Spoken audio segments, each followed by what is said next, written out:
Assalamualaikum warahmatullahi wabarakatuh.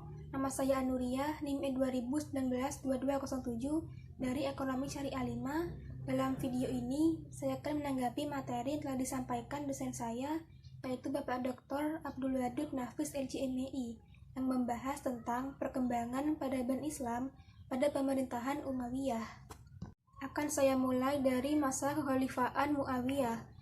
Nah, dinasti Bani Umayyah ini merupakan pemerintahan kaum muslimin yang berkembang setelah masa Khulafa ar-Rasyidin, dimulai pada tahun 41 Hijriah atau 661 Masehi. Nah, Muawiyah ini berhasil mendirikan dinasti Umayyah karena sejak semula memiliki basis rasional yang solid sebagai landasan pembangunan masa depan. Selanjutnya, urutan Khalifah Muawiyah. Nah, Khalifah Muawiyah ini ada 13. Akan saya sebutkan beberapa. Yang pertama, Muawiyah 1 berlangsung pada 41 Hijriah atau 661 Masehi. Yang kedua, Yazid 1 berkuasa pada tahun 60 Hijriah atau 680 Masehi. Yang ketiga, Marwan 1 pada tahun 64 Hijriah atau 683 Masehi. Yang keempat, Abdul Malik tahun 65 Hijriah atau 685 Masehi. Yang kelima, Muawiyah 2 tahun 66 Hijriah atau 686 Masehi. Dan yang terakhir, Al-Walid 86 Hijriah atau 705 Masehi.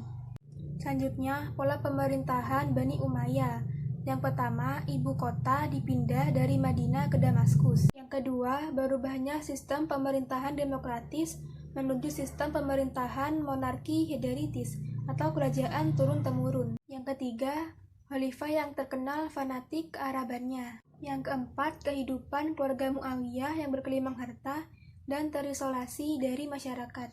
Selanjutnya, organisasi pemerintahan Bani Umayyah atau Umayyah. Yang pertama, An-Nidhamul Siyasi, organisasi politik. Yang kedua, An-Nidhamul Idari, organisasi tata usaha negara. Yang ketiga, An-Nidhamul Harbi, organisasi pertahanan. Yang keempat, An-Nidhamul Ma'il, organisasi keuangan. Yang kelima, An-Nidhamul Qadar, organisasi kehakiman. Yang terakhir, keberhasilan para pemimpin pada masa Bani Umayyah.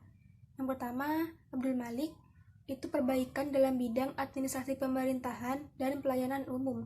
Yang kedua, Abdul Aziz bin Marwan membuat alat pengukur Sungai Nil, membangun jembatan, dan memperluas Masjid Jami Amr bin As. Yang ketiga, Hajjaj bin Yusuf melakukan perbaikan sistem irigasi dengan mengalirkan air sungai Tigris dan Eufrat ke seluruh pelosok Irak, sehingga kesuburan tanah pertanian terjamin. Yang keempat, Al-Walid mengumpulkan anak yatim. Mereka itu diberi jaminan. Bagi mereka yang cacat, ia menyediakan pelayanan khusus yang diberi gaji. Yang terakhir, Umar bin Abdul Aziz melakukan pembersihan di kalangan keluarga Bani Umayyah.